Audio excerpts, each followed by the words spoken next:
رونی اوښکې مې راوري په لمن کې وړم به یار لره دا ستوري په لمن کې بیا به سر د زورور په وینو رنګ وي به کاڼي د کمزوري په لمن کې. السلام علیکم. شی چاري او احترامات ومنئ. بدر کاکړ او پروګرام د ستوري په لمن کې. لکه څنګه چې تاسو ته معلومه ده چې زموږ د پروګرام مقصد د خپل قام د خپل وطن او د خپل ولس له شاعرانو او له لیکوالانو سره ملاقاتونه کول او له دوی سره مرکې کول دي او د دوی خوږ احساس او خوږ کلام د سوشل میډیا په ذریعہ باندې تر تاسو پورې رسول دي. نو په دې سلسله کې نن موږ موجود یو د بلوزۍ په کلي کې. دلته یو ځوان شاعر او لیکوال شاهنور صابر ژوند کوي. شاهنور صابر لګیا دی کوشش کوي خپل احساس او خپل فکر ته د شعر جامه وراغوندي. نو راځي چې له شاهنور صابر سره خپل مرکه پیل کو. شاهنور صابر صاحب سلامونه مې واخله. وعلیکم السلام.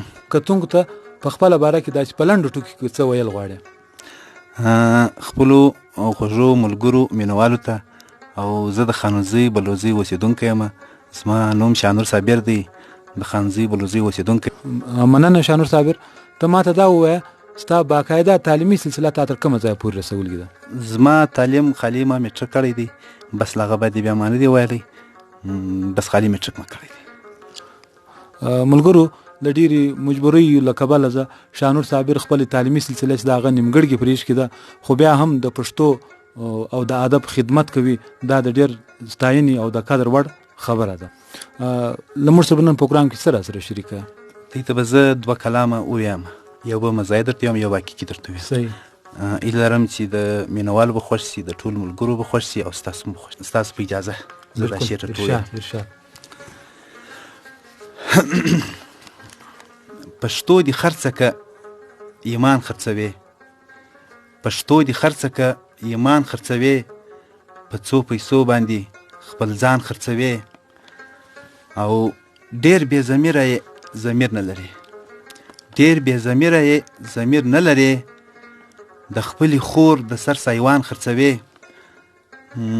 زموږ و نړۍ ته تل پردي راولي، زموږ و نړۍ ته تل پردي راولي، مختوره څله قریبان خرڅوي او په کومو سترګو د خدای مخ له ورځي، په کومو سترګو د خدای مخ له ورځي، وطن دې خرڅ کړي هم د امان خرڅوي، په څو پیسو باندې خپل ځان خرڅوي.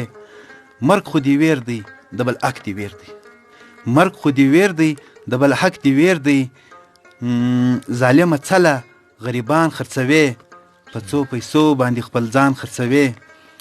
نوم خو دې خان دی کار د خان نه کوي، نوم خو دې خان دی کار د خان نه کوي، ناترسه څله مظلومان خرڅوي. او شاهنور صابر به درته څه ووایم، شاهنور صابر به درته څه ووایم چې د بابا نیکه پټکیان خرڅوي، په څو پیسو باندې خپل ځان خرڅوي. مکرر یو واره بیا د مقطع یو واره بیا وایي.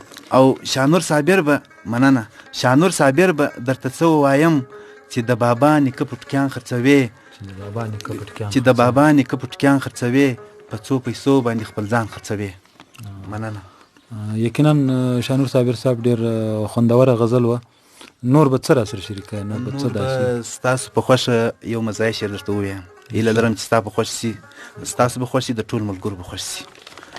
زما یو شعر دی او مزایه شعر دی، که غلطي پکې شوې بخښنه غواړم، معذرت غواړم.